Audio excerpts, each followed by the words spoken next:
అపకారికి ఉపకారం 6వ భాగం. జయ విజయులకు పరదేశిని ఎలాగైనా హతమార్చాలన్న పట్టుదల కలిగింది. పరదేశికి భోజనం రోజూ జయా విజయుల ఇంటి నుంచే వెళ్లేది.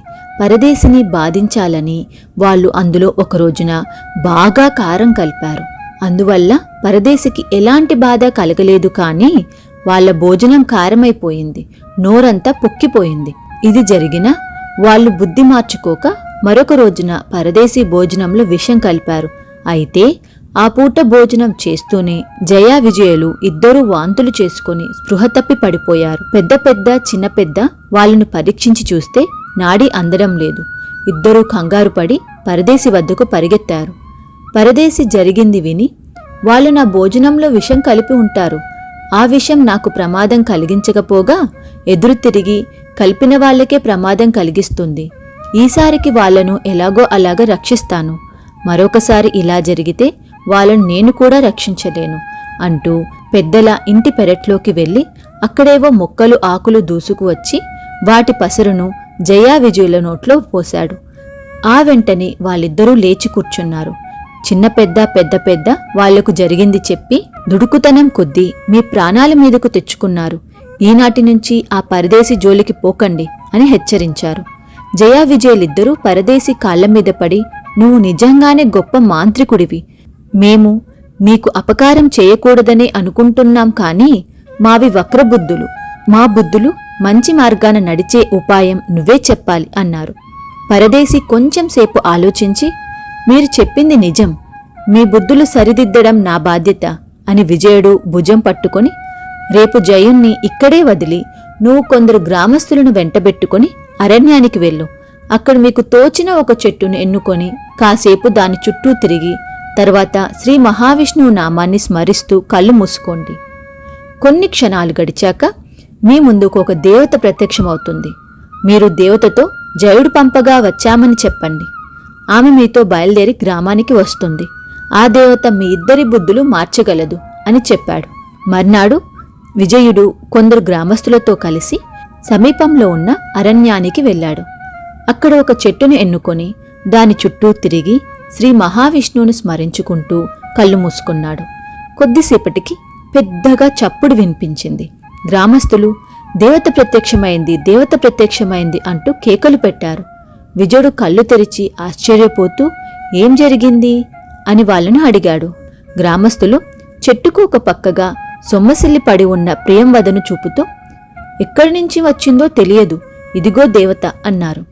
విజయుడు ప్రియంవదను సమీపించి పరీక్షగా చూసి ఆమె స్పృహ తప్పి ఉన్నట్లు గ్రహించి గ్రామస్తులకు నీళ్లు తేవలసిందిగా చెప్పాడు. వాళ్ళు నీళ్లు తేగానే ఆమె ముఖం మీద చల్లాడు. ప్రియంవద కళ్ళు తెరిచి, నేనెక్కడ ఉన్నాను అన్నది. అందుకు విజయుడు, మేము ఇక్కడికి దగ్గరలో ఉన్న గ్రామస్తులం, జయుడు పంపగా వచ్చాం, మాతో గ్రామానికి వస్తావా అని అడిగాడు.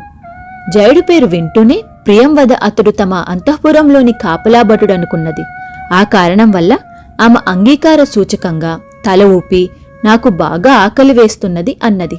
నీవు కోరుకున్నవన్నీ ఇస్తాం, మాతో గ్రామానికి బయలుదేరు అన్నాడు విజయుడు. గ్రామస్తులు ప్రియంవదను దేవతగా భ్రమించి ఆమె కోసం ఒక పల్లకి తెచ్చారు. ప్రియంవదను అందులో కూర్చోబెట్టి అందరూ సతనంద గ్రామం చేరారు. తరువాత ఆమెను పరదేశీ నివసించే ఇంట వదిలిపెట్టారు. పరదేశి చెప్పిన విధంగానే దేవత ప్రత్యక్షమైనదని విని గ్రామంలోని పిల్లా పెద్ద అందరూ ప్రియంవదను చూడడానికి వచ్చారు. ఆమె అందచందాలు చూసి అందరూ అబ్బురపడ్డారు. పరదేశి గ్రామస్తులంతా అక్కడి నుంచి వెళ్లిపోయేదాకా ఆగి, ఎవ్వరు నువ్వు? అరణ్యంలో హఠాత్తుగా ఎలా ప్రత్యక్షమయ్యావు అని ప్రియంవదను అడిగాడు. ప్రియంవద పరదేశీ ముఖంలోని దివ్య తేజస్సుకు ఆశ్చర్యపడి, అయ్యా, నీవెవరెవో చూడపోతే యువకుడిలా ఉన్నావు, కాని ముఖంలో మహాజ్ఞానులకు మించిన తేజస్సు ఉట్టిపడుతున్నది. మీ ముందు నా చరిత్ర దాచలేను అని తన కథ అంతా పరదేశికి వివరించి చెప్పింది. అది విని పరదేశి ఆమెకు తన కథ చెప్పి, అంతా విచిత్రంగా ఉన్నది. ఒక జయుడి కోసమని బయలుదేరి మరొక జయుడున్న చోటుకు చేరావు. ఏ దైవం నా చేత ఆ పేరు పలికించిందో తెలియదు, కాని నిజంగానే దేవతలా వచ్చావు. ఇప్పుడేమి చేయడం బావుంటుందో నువ్వే చెప్పు అన్నాడు. ప్రియంవద ఆ మాటలకు సిగ్గుపడుతూ, నిన్ను చూడగానే నా మనస్సులో ఎన్నడూ ఎరుగని సంతోషం పుట్టింది. నాకు నీ దగ్గరే ఉండిపోవాలనిపిస్తుంది. నాకిప్పుడు మరే ఇతర కోరిక లేదు అన్నది. ఈ జవాబు వింటూనే పరదేశి కంగారుపడి, నువ్వు జయ విజయుల బుద్ధులను సక్రమార్గంలో పెట్టగలవనుకుంటున్నాను. ముందు ఆ పని చూడడం నా కర్తవ్యం అన్నాడు. నువ్వు ఏం చెబితే అది చేస్తాను అన్నది ప్రియంవద. ఆ తర్వాత పరదేశి ప్రియంవదకు తృప్తిగా భోజనం పెట్టించాడు. ఆ వెంటనే ఆమెకు నిద్ర ముంచుకొచ్చింది. ఈ లోపల జయుడు విజయుడు కూడా ప్రియంవద అందచందాలకు బాగా ఆకర్షితులయ్యారు. ఆ కారణం వల్ల ఆనాటి నుంచి ఇద్దరూ ఆమె వద్దనే ఉంటూ ఇతర విషయాలేమీ పట్టించుకోవడం మానేశారు. ఒకరోజున జయుడు ప్రియంవదతో, ఎల్లకాలం నువ్వు మాతోనే ఉండిపోతే ఎంతో బాగుంటుంది అన్నాడు. అదెలా సాధ్యం? మరి కొన్నాళ్లకు నా పెళ్లి జరిగిపోతుంది కదా అన్నది ప్రియంవద. పెళ్ళైపోతే ఏం అని ప్రశ్నించాడు విజయుడు అమాయకంగా. పెళ్ళయ్యాక నేను నా భర్త దగ్గర ఉండిపోతాను, ఇక్కడ ఉండడం కుదరదు అన్నది ప్రియంవద. జయుడు కొంచెంసేపు ఆలోచిస్తూ ఊరుకొని, పోనీ నువ్వు నన్నే పెళ్లి చేసుకోరాదా అన్నాడు. అందుకు విజయుడు ఒప్పుకుంటాడా అన్నది ప్రియంవద. ఒప్పుకోను, నేను నిన్నే పెళ్లాడుతాను అన్నాడు విజయుడు పట్టుదలగా.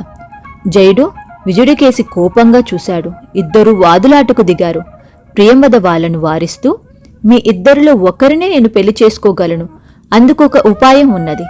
ఈ గ్రామంలో ఉన్న పరదేశి చాలా ప్రమాదకారుడు. అతన్ని మీ ఇద్దరిలో ఎవరు ఓడిస్తే అతన్ని నేను పెళ్లాడుతాను అన్నది. ఆ పరదేశి మాయలమారి మహామాంత్రికుడు, వాడిని ఓడించడం మా ఇద్దరి వల్ల కాదు అన్నారు జయా విజయులు ఏకకంఠంతో. నిజంగా నన్ను పెళ్లాడదలిస్తే మీరు ఎలాంటి కఠిన కార్యాన్నైనా సాధించగలరు. ఆ పరదేశిని ఓడిస్తే తప్ప లేకపోతే నేను మీలో ఒకరిని పెళ్లాడలేను అన్నది ప్రియంవద. జయుడు అనుమానంగా చూస్తూ, నిన్ను పెళ్లాడాలంటే ఆ పరదేశిని ఓడించాలా? ఎందుకు అని అడిగాడు. ఎందుకేమిటి? ఆ పరదేశి మనకు పక్కలో బల్లెం వంటివాడు. రేపు నేను మీలో ఒకరిని వివాహమాడాక అతడు నన్ను బలవంతంగా ఎత్తుకుపోతే అప్పుడు మీరేం చేస్తారు? అందువల్లనే అతన్ని ముందుగా ఓడించమంటున్నాను అన్నది ప్రియంవద. నువ్వు చెప్పింది నిజమే. రేపు ఆ పరదేశితో యుద్ధం చేసి చిత్తుగా ఓడిస్తాను అన్నారు జయా విజయులిద్దరూ ఒకేసారి. మిగిలిన కథ 7వ భాగంలో చూద్దాం.